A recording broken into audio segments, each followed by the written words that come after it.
तहफ़्फ़ुज़े दीन का कारवां रवां दवां, उलमा का साथ दो, आओ सब के सब यहाँ। हाय, अस्सलाम वालेकुम, गुड आफ्टरनून, नमस्कार, सत श्री अकाल। मथुरा की नगरी के राधे राधे। 8 महीने का टॉर्चर।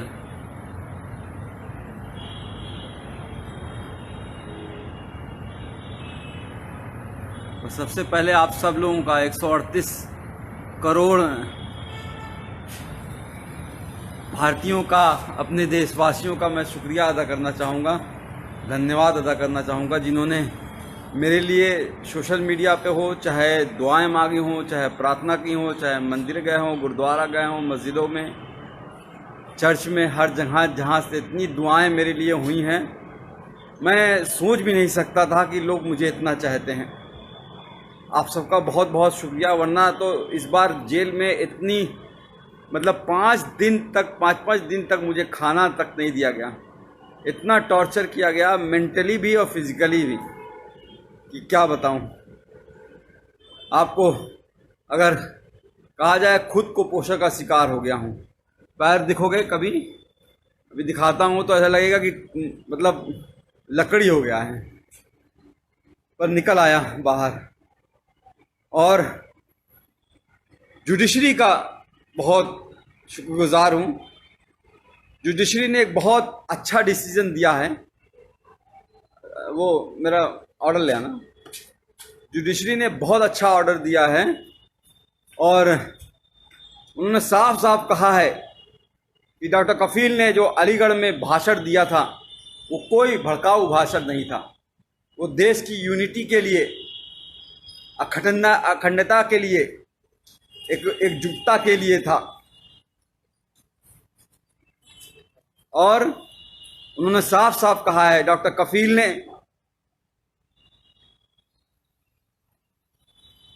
हेल्थ पे बात की है, एम्प्लॉयमेंट पे बात की है, एजुकेशन पे बात की है, रोटी कपड़ा मकान पे बात की है। हाँ, ज़रूर एनटीसीए के खिलाफ बोला है, एनआरसी के खिलाफ बोला है, पर यह भी कहा है कि जो भी प्रोटेस्ट हो, गांधी जी के अहिंसा के, सद्भावना के साथ होना चाहिए। कोई हिंसा नहीं होनी चाहिए। सबसे मिलकर, भाईचारे के साथ मिलकर सबको साथ आना चाहिए। फिर भी उसके बाद जिस तरह से मुझे टॉर्चर किया गया, मुंबई एयरपोर्ट से पकड़ के 48 घंटे तक इंटरोगेट किया गया। एसटीएफ की टीम ने ऐसे ऐसे सवाल पूछे, अरे आपने तो कोई पाउडर बना लिया है जिससे करोड़ों इंडियन मर जाएंगे। मैंने कहा, भैया मैं डॉक्टर हूँ बच्चों का, मैं कहाँ से पाउडर बना लूँगा। कोरोना की बात कर रहे हैं क्या? तो आप चाइना से पूछिए। आप सरकार गिरा रहना चाहते हैं, हमारे पास फ़ोन रिकॉर्डिंग, हमने कहा लाइए सुना दीजिए, एक भी सबूत आपके पास हो तो। मैं कोई पॉलिटिशियन तो हूँ नहीं। आप जापान गए थे, मैंने कहा हाँ, पाकिस्तान क्यों नहीं बोल दिया? अरे जापान कैसे, इंडिया से बाहर कैसे जा सकता हूं जब पासपोर्ट मेरा जुडिशरी के पास जमा है। तो एक तरह से बहुत टॉर्चर किया। फिर जेल में रह के, जेल में ऐसी जहां रखा जहां पे 150 कैदी थे। वो 9 महीने का बीआरडी ऑक्सीजन ट्रेजिडी के बाद जो 9 महीने का दर्द था, उसको उससे ज्यादा, उससे कई गुना, हजारों गुना ज्यादा पतली पानी की तरह दाल, कच्ची रोटियां, वही सुबह शाम खाना है। जीना था। उम्मीद थी कि आप लोगों से दोबारा मिल सकूंगा, मुखातिब हो सकूंगा, आप लोगों से बात कर सकूंगा, और आप सबकी दुआएं काम आई। आज आपके साथ हूं फिर से दोबारा।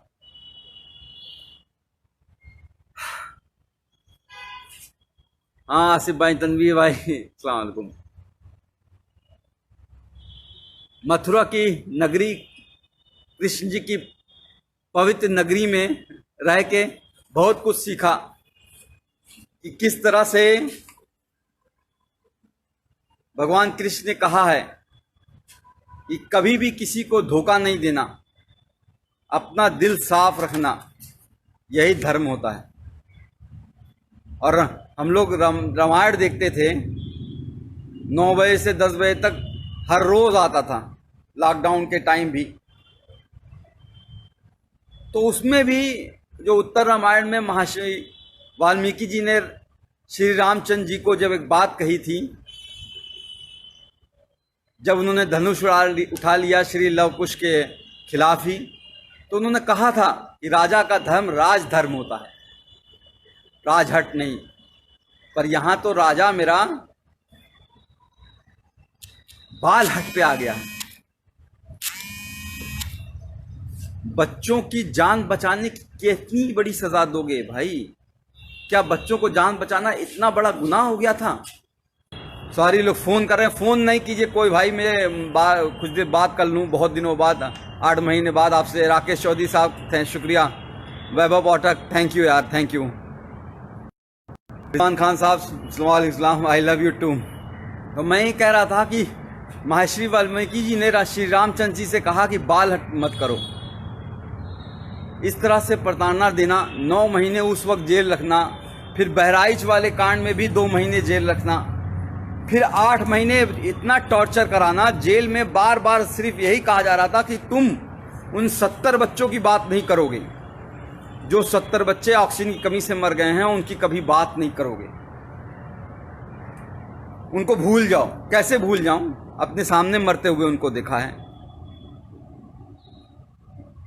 कोरोना के टाइम जब इस भारत में, इंडिया में कोरोना ने एंट्री नहीं की थी, 27 जनवरी को मैंने वीडियो डाला था कोरोना पे लेके, और उस वक्त मैंने साफ साफ कहा, बताया था क्या करना है, क्या नहीं करना है, कैसे इससे बचना है। और 30 जनवरी को पहला केस इंडिया में आया। मैंने माननीय प्रधानमंत्री नरेंद्र मोदी जी को 19 मार्च को ही एक लेटर जेल से सुप्रिंटेंडेंट जी के द्वारा भिजवाया, और उसमें साफ कहा कि हम कम्युनिटी ट्रांसमिशन से बच नहीं सकते, हमारा भारत देश ऐसा है। क्योंकि मैंने पूरा भारत घूमा है, कितनी गरीबी है, एक घर में 4-4 लोग कैसे रहते हैं, एक पूरी झुग्गी झोपड़ी बस्ती होती है, हजारों लोग उसी में रहते हैं। जैदू भाई जी, तो उसमें रहते हैं, वो कैसे रहते हैं, वो कैसे दूरी, 2 गज की दूरी रहो, कह देना आसान होता है, पर वो इतना आसान नहीं है गरीबों के लिए। कितने माइग्रेंट बेचारे चलते चलते गए, ट्रेनों में दब गए। गरीबी कितनी है, आज क्या हालत हो गई है हमारे देश की। कोरोना वायरस इस तरह से फैल चुका है कि हम दुनिया के दूसरे नंबर पे पहुंचने वाले हैं, ब्राजील को भी छोड़ देंगे। श्री नरेंद्र मोदी जी के दोस्त ट्रंप साहब और ये इंडिया फर्स्ट और सेकंड नंबर पे रह गया है। 48 लाख कोरोना वायरस केस हो चुके हैं और 60,000 से ज्यादा मौतें हो चुकी हैं। बहुत कुछ करना चाहता था इस कोरोना वायरस के लिए, 8 महीने में शायद बहुत कुछ कर सकता था, पर करने नहीं दिया गया। जेल में जानबूझ के मुझे इस तरह से रखा गया कि मतलब समझ लीजिए कि टॉयलेट करने के लिए आधे घंटे के लिए लाइन लगानी पड़ती थी, नहाने के लिए आधे घंटे के लिए लाइन लगानी पड़ती थी। गर्मी इतनी हो जाती थी कि कपड़ा पहन के, पूरा नहा के, पूरा बिस्तर बिछा के, बिस्तर को भी भिगा देता था, तब जाके लेटता था। और वो 150 लोग, 534 लोगों की रहने की जगह है वो, लेकिन 1600 कैदी थे। अब बताइए वहां पे कैसे सोशल डिस्टेंसिंग हो जाएगी? वो ख्वाब था।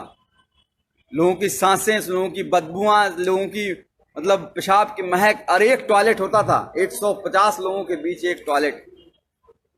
किस तरह से जिंदगी गुजरी है। और एक बात बता दूं, सिर्फ मैं नहीं सफर किया हूं, पूरी फैमिली को हरास किया है।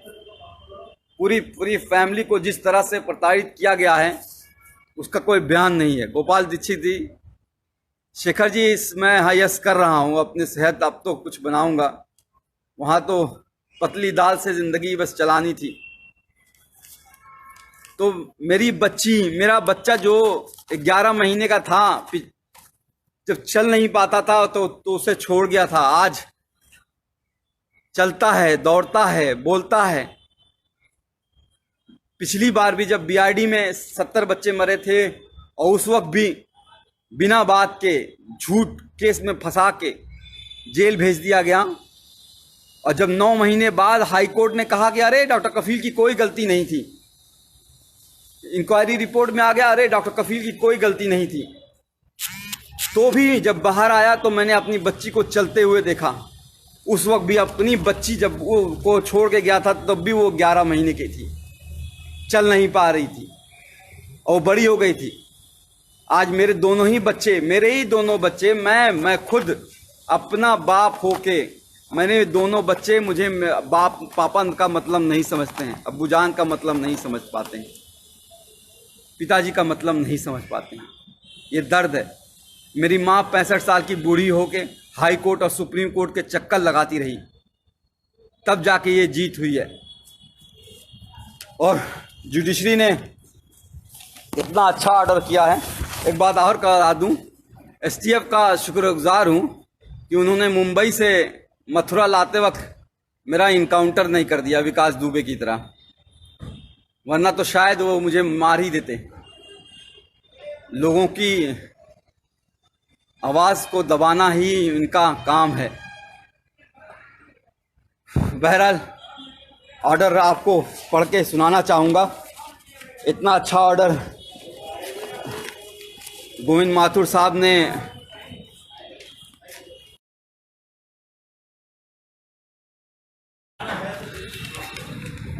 किया है। सुप्रीम कोर्ट का भी धन्यवाद करूंगा, वरना तो हाई कोर्ट में डेट पे डेट हर 14 दिन पे कैसे एक एक दिन कटेगा, एक एक घंटे कटेगा, ये सोचता था। कैसे वो टाइम आएगा जब वो मैं बाहर निकल पाऊंगा, कब मेरी जज मेरी कोई बात सुनेगा। इसलिए हम लोग सुप्रीम कोर्ट, मेरी माँ 65 साल की बूढ़ी माँ सुप्रीम कोर्ट गई और मैं सुप्रीम कोर्ट का शुक्रगुजार हूँ जो उसने कहा कि 15 दिन में फैसला सुनाओ। और मैं चीफ जस्टिस गोविंद माथुर जी का हाथ जोड़ के शुक्रगुजार हूँ जो इन्होंने इतना अच्छा ऑर्डर दिया 15 दिन के अंदर ही, जिसमें साफ साफ लिखा है कि MBBS करने के बाद 2016 में मैंने ज्वाइन किया था, 2017 में घटना हुई थी। 1 साल का जूनियर था मैं, जूनियर मोस्ट डॉक्टर, और फिर भी उन बच्चों को बचाने के लिए जी जान लगा दी और उसके बावजूद उनको जेल भेज दिया गया। और ये नहीं, इसके अलावा नहीं, The petitioner and his other family member, including the detainee, were continuously harassed and victimized by the state authorities, including the district administration Gorakhpur, by several means. मेरे यानी कि मुझे ही नहीं, पूरी फैमिली को सरकार ने बुरी तरह से तोड़ना चाहा। मेरे भाई पे गोली मारी गई थी, आपको याद होगा शायद, वहाँ पे जहाँ पे चीफ मिनिस्टर खुद मौजूद रहते हैं 500 मीटर दूरी पर। आज 3 साल होने जा रहे हैं उस बात को, एक भी कोई गिरफ्तारी नहीं हुई, कोई चार्ज नहीं हुआ है। बहरहाल आते हैं हम AMU के जो लोग कहते हैं कि भाषण मैंने गलत दिया था, उसके बारे में कहते हैं कि मैंने भड़काऊ भाषण दिया था। कहते हैं कि मैंने 2 धर्मों के बीच, 2 रिलीजन के बीच एनमिटी, हेट्रेड, वायलेंस फैलाने की कोशिश की। पूरी स्पीच लिखी है उन्होंने, पूरी speech, the version of the speech, पूरी स्पीच लिखी है, एक एक लाइन लिखी है कि जो मैंने बोला है। और उसमें उन्होंने कहा है कि मैंने ऐसा कोई बात नहीं की थी जो कि किसी भी धर्म के बीच में नफरत फैलाए। मैंने बात की थी देश की अखंडता की, यूनिटी की, सद्भावना की। मैंने बात की थी एजुकेशन की, हेल्थ की, एम्प्लॉयमेंट की, इकोनॉमी की, रोड की, हाउसिंग की। मैंने बात की थी उन 70 बच्चों की जो बीआरडी में मर गए हैं। मैंने बात की नहीं उन 8 लाख बच्चों की जो इंडिया में मर गए थे उस साल। मैंने बात की थी कि हमारे 50% बच्चे कैसे कुपोषण का शिकार हैं। मैंने बात की थी कि इंडिया कैसे एड्स और HIV का हब बनता जा रहा है। मैंने बात की थी कि 72% ऑफ पॉपुलेशन हमारी अभी भी हेल्थ स्ट्रक्चर वहाँ पे है ही नहीं। आज हालत दिखाई दे रही है ना। आज कह रहे हैं हम इतना GDP खर्चा करेंगे, 1% GDP खर्चा होता था। एक गरीब को इलाज नहीं मिलता है और मर जाता है तो बेचारे कंधे पे लाद के लेके चले जाते हैं। उसके लिए लड़ा था, कैंप किया, पूरा इंडिया घूमा, 103 कैंप किए, 50,000 बच्चों को देखे, मुफ्त में दवाइयाँ दी। अकेले नहीं किया, बहुत से डॉक्टर्स, बहुत से लोग मेरे साथ शामिल थे, बहुत लोगों ने साथ दिया।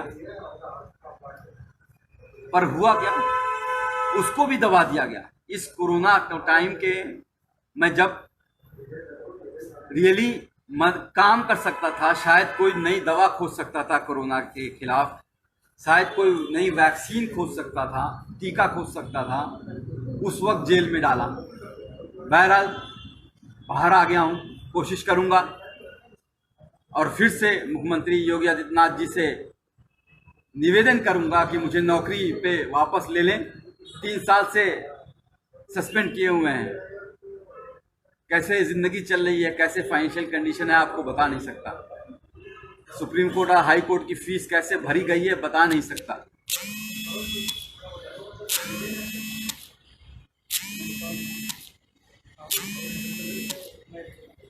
पर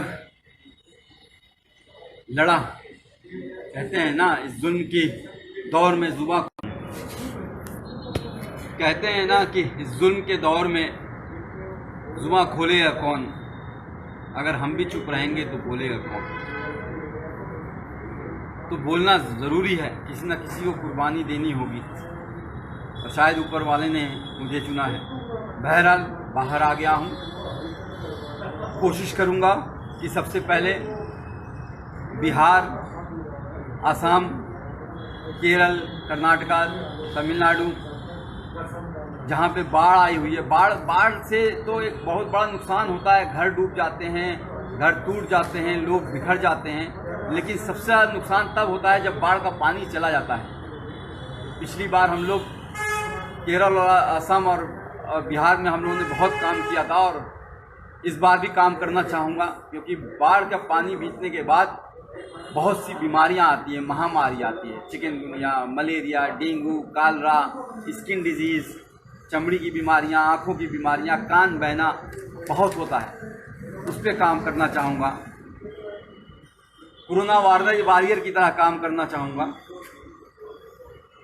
कोशिश करूँगा, अगर योगी जी की कृपा होगी, नौकरी अगर वापस मिल गई तो किसी हॉस्पिटल से अटैच होकर रिसर्च करूँ और कोशिश करूँ कि कोई नई दवा ईजाद हो पाए जिससे हमारा देश कि और किसी की मौत ना हो। बढ़ता जा रहा, हर रोज़ 1000 लोग मर रहे हैं। एक का भी मरना बहुत खतरनाक बात है। जिसके घर में, परिवार में एक मौत होती है, वही वो जानता है एक भी मौत होती है। और यहाँ तो सब 60-65 हज़ार लोग मर चुके हैं। उस पर काम करना चाहूँगा।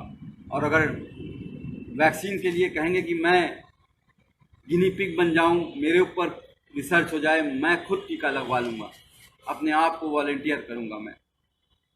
ये मेरी नई योजना है। अभी कुछ दिन अपने बच्चों के साथ रहना चाहता हूँ, अभी तक मिल नहीं पाया हूँ। कल भी आप सोच लीजिए, कल 11:30 बजे डिस्ट्रिक्ट जेल मथुरा में ऑर्डर पहुँच गया था हाई कोर्ट का। DM अलीगढ़ को हाई कोर्ट का ऑर्डर मिल गया था, लेकिन फिर भी 12 घंटे तक ये लोग यही कोशिश करते रहे कि किसी तरह से कोई और केस में फंसा दें। जैसे इन्होंने पिछली बार अलीगढ़ में जब मुझे गिरफ्तार किया था मुंबई से, तो जब मुझे बेल 10 फरवरी को मिल गई थी तो 4 दिन तक कोर्ट के आदेश के 2-2 बार आदेश के बावजूद छोड़ा नहीं मुझे। इलीगली मुझे डिटेन करके रखा और फिर NSA लगा दी। NSA मतलब नेशनल सिक्योरिटी एक्ट। मैं टेररिस्ट हूँ क्या? दाढ़ी ये जो बढ़ जाती है, जेल में बढ़ जाती है। आज तक कभी आपने सुना है मैं किसी हिंदू, मुस्लिम, सिख, ईसाई या किसी में धर्म के भेदभाव में करता हूँ? 50,000 जो बच्चों को देखा, पूछा कोई कौन गरीब है, कौन अमीर है, कौन किस जाति का है, कौन किस धर्म का है? उस पर इल्ज़ाम लगाओगे? इल्ज़ाम वो लगाते हैं जिनका खुद का दिमाग गंदा होता है, जो भरा होता है गंदगी से, वो दिमाग वो लगाते हैं।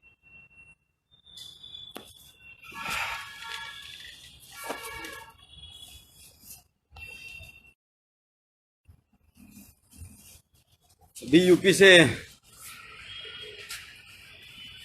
यूपी से घर नहीं गया हूँ, गोरखपुर नहीं गया हूँ, क्योंकि लोग कह रहे हैं कि सरकार अभी किसी न किसी केस में फंसाने की कोशिश कर रही है, फिर से कुछ कर दें या इनकाउंटर कर दें, मरवा दें।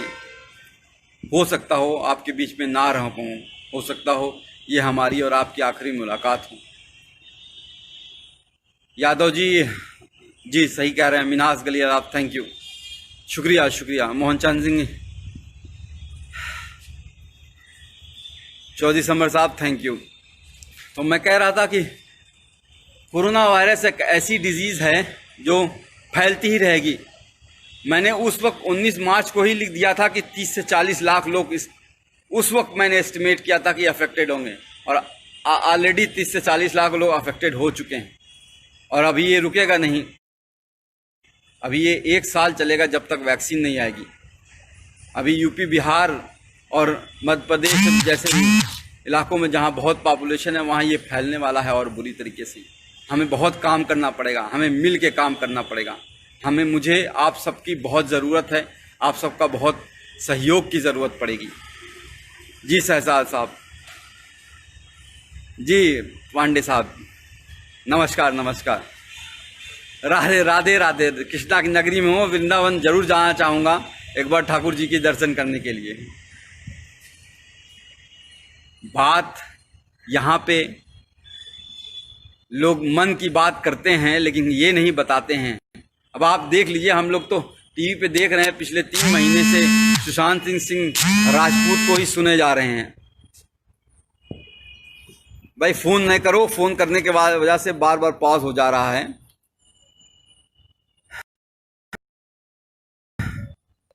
सुशांत सिंह राजपूत की 3 महीने से लगातार टीवी पे बात किए जा रहे हैं, मन की बात, लेकिन कोई ये नहीं बात कर रहा है कि हमारा जीडीपी परसों जीडीपी शायद रिलीज हुआ है, और हमारा जीडीपी जो है, भाई फोन नहीं करो, मैं कह रहा हूं। पर ईश्वर चंद साहब, कोई फोन ना कीजिए प्लीज। कुछ बहुत दिनों बाद आप लोगों से मिला हूं, आप लोगों के चेहरे दिखाई दे रहे हैं मुझे।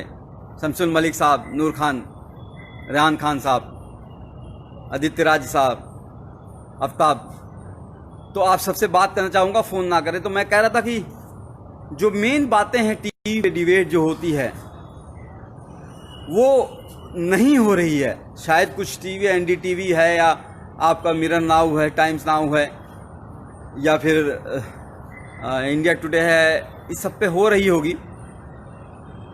पर जो यहाँ पे बातें हो रही हैं वो ये नहीं हो रही हैं किस तरह से माइग्रेंट, हमारे करोड़ों लोग किस तरह से पैदल चले और चलते चलते मर गए, उस धूप में, कड़ी धूप में मर गए। ये बात नहीं हो रही है कि अनएम्प्लॉयमेंट कितना बढ़ गया है, लोगों को नौकरियां नहीं है, लोगों को खाने को नहीं है। 500 रुपया आपके अकाउंट में डाल दिया गया है, अब आपको 3 महीने तक 500 रुपया चलाइए। 5 किलो चावल दे दिया गया है, आप पूरी 8 लोगों की फैमिली है, खाते रहिए 3-6 महीने तक।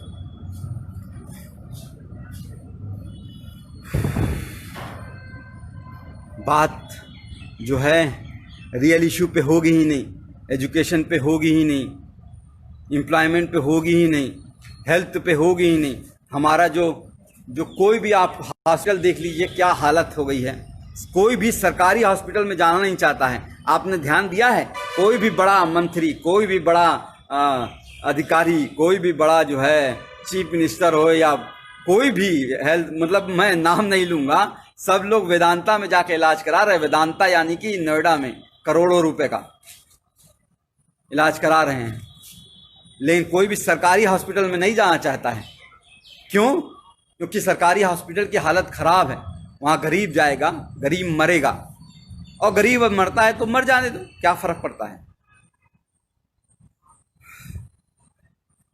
तो जो लोग ये सोचते हैं कि बार बार जेल में डाल के, मार के, पीट के, तोड़ के, यहाँ मारो, यहाँ मारो, यहाँ मारो, उल्टा पटला रात को डंडे से मारो, कान लाल कर दो एकदम पूरी तरह से, पैर पे मारो, करते रहो ये एकदम तोड़ दो इसको। तो वो शायद नहीं जानते हैं कि एक बात सिखाई गई थी कि डरना नहीं है। आई वोंट बेंड, मैं झुकूंगा नहीं।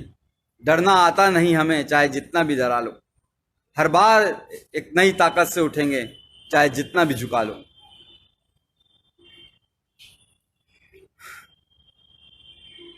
कहते हैं ना कि लोग हमें दुश्मने जान कहते हैं। अरे हम इस मुल्क की मिट्टी को भी अपनी माँ कहते हैं।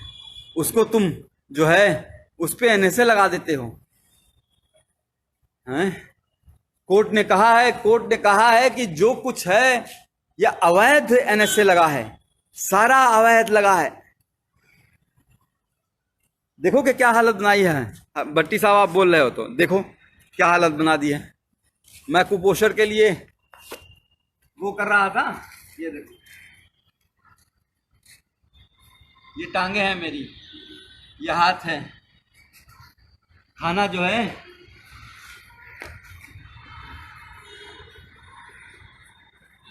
जिंदगी का जो मैं खुद कुपोषण का बच्चों का इलाज किया करता था, आज खुद कुपोषित हो गया। घर वालों को किस तरह से परेशान किया गया है वो बता नहीं सकता। पर आप लोग जो 138 करोड़ देशवासी हैं मेरे, उन सबका साथ मैं कभी भूलूंगा नहीं। खासकर कुछ लोगों का जो लोग बहुत करीब थे, इंदिरा जयसिंह मैम, फुज़ैल अयूबी, इबाद साहब, मनोज पांडे, मनीष सिंह, एडवोकेट मनीष सिंह, दिलीप कुमार साहब, नजरुल इस्लाम साहब, और ऐसे बहुत से लोग हैं, मीनाक्षी शुक्ला मैम,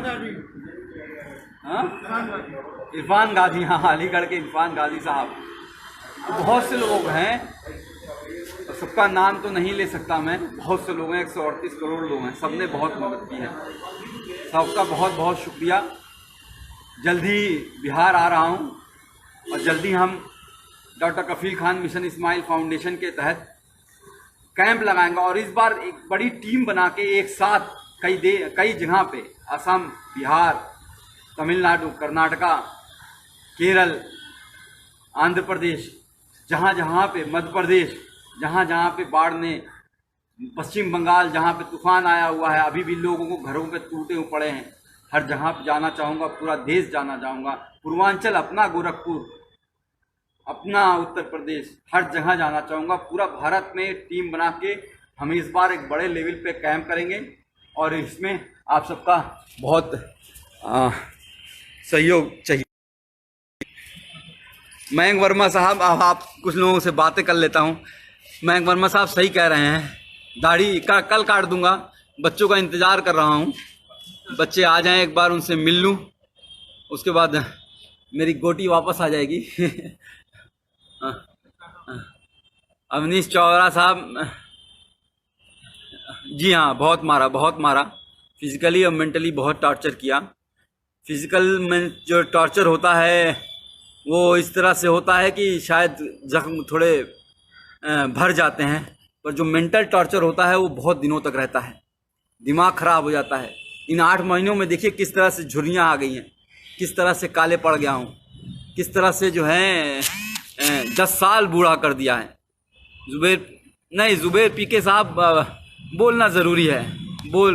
बोलेंगे नहीं तो कहते हैं कि बोलेंगे नहीं तो किसी को तो बोलना पड़ेगा। सब तो चुप हैं, किसी को तो बोलना पड़ेगा। जैदू साहब, आपने वहाँ से बैठ के, हाँ, इंडिया से बाहर गल्फ कंट्रीज़ में, यूएस से, यूके से, कनाडा से, स्विट्ज़रलैंड से बहुत से खत मेरे पास आया करते थे वहाँ पे जेल में। उन सबको बहुत बहुत शुक्रिया है।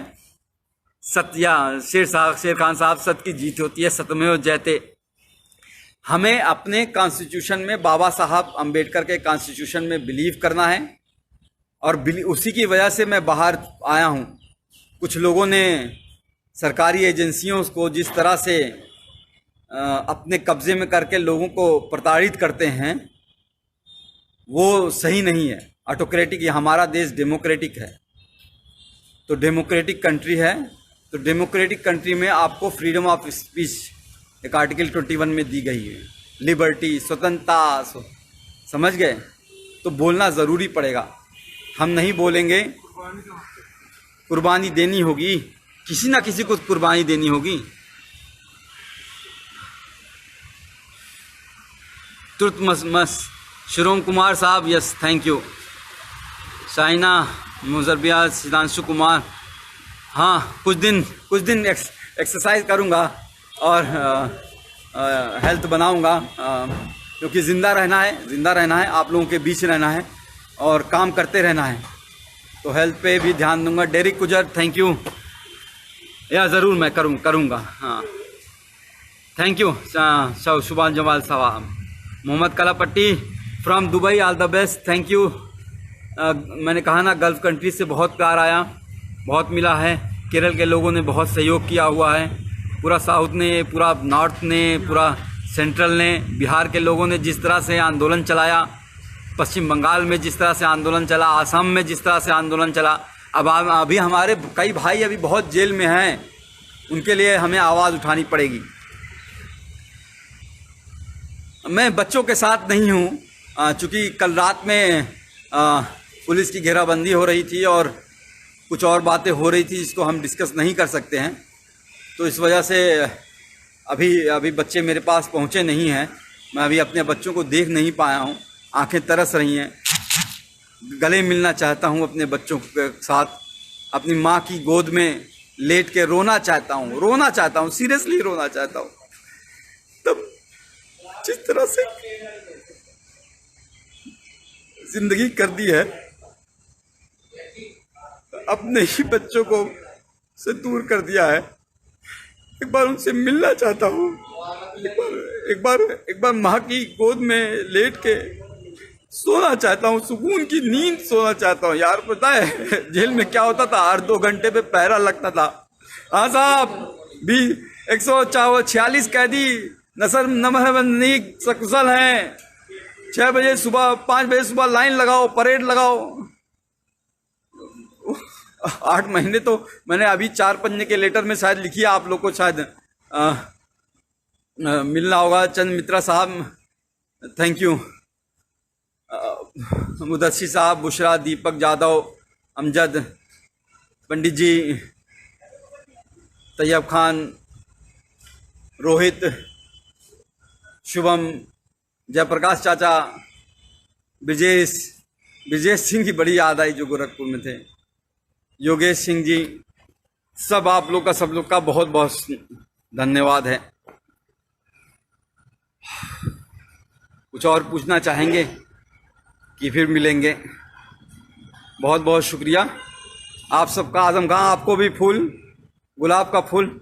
आप एक बात लास्ट में बस यही कहना चाहूँगा कि आप सबकी वजह से ही, आप सबकी, मेरी फैमिली तो दौड़ी, मेरी माँ, बूढ़ी माँ, लोअर कोर्ट से लेके, मतलब अलीगढ़ कोर्ट से लेके इलाहाबाद कोर्ट और फिर दिल्ली, इस कोरोना वायरस के टाइम में 65 साल की उम्र में घूम रही थी, एक वकील के पास से दूसरे वकील के पास, पैर पकड़ के रो रही थी कि किस तरह से मैं बाहर आ जाऊं।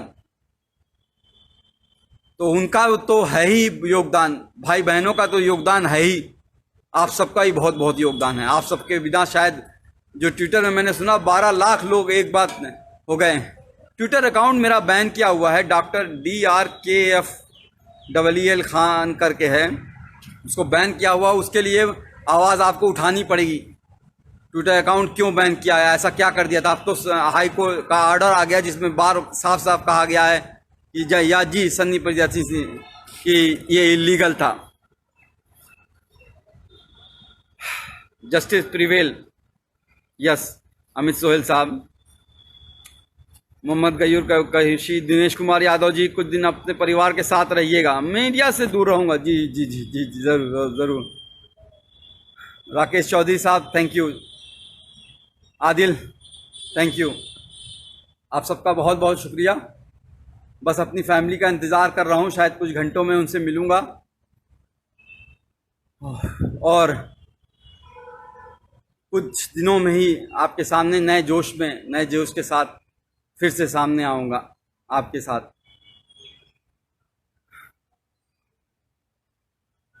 जी Matthew sahab, Mridula Mridula, how are you?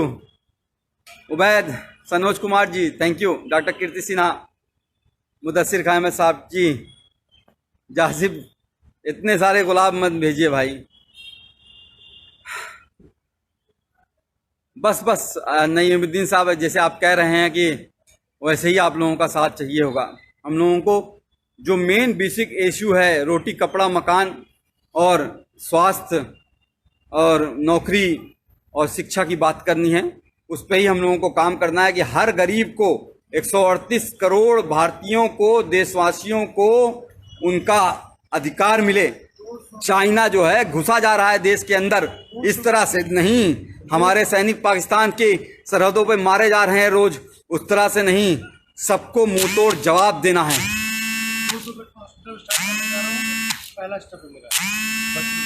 पिछली बार मैंने जो है इंकेफ्लाइटिस बेड का एक हॉस्पिटल, 500 बेड का इंकेफ्लाइटिस बेड का स्टार्ट करने वाला था उस वक्त डॉक्टर कफील खान मिशन इस्माइल फाउंडेशन के हिसाब, उससे फिर से कोशिश करूंगा स्टार्ट करूं।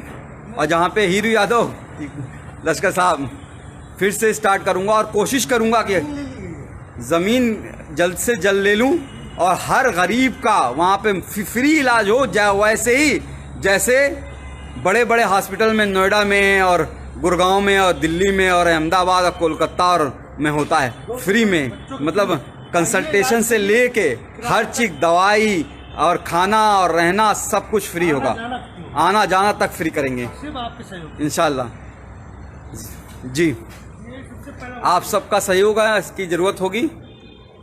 जय हिंद, जय भारत, जय मूल निवासी, जय भीम, वंदे मातरम, जय समाजवाद। है हिंद में अनोखा मरकज़ तहफ़्फ़ुज़ दीन, ये दी का तर्जुमा है मरकज़ तहफ़्फ़ुज़ दीन।